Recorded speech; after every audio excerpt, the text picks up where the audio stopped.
Hi అమ్మ.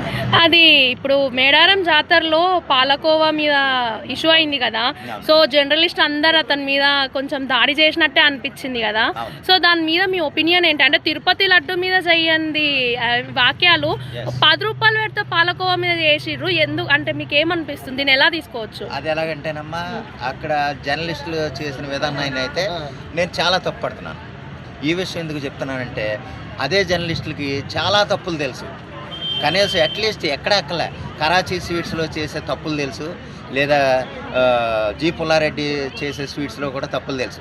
ఒక్క sweets గురించి మాట్లాడుకుంటే చాలా చోట్ల మనం సపోజ్ ఒక రెస్టారెంట్కి వెళ్తాం. రెస్టారెంట్కి వెళ్తే లోపల వాళ్ళ కిచెన్లోకి వెళ్తే ఎంత చండాలంగా ఉంటుంది అనేది మనం ప్రత్యేకంగా చెప్పకలే.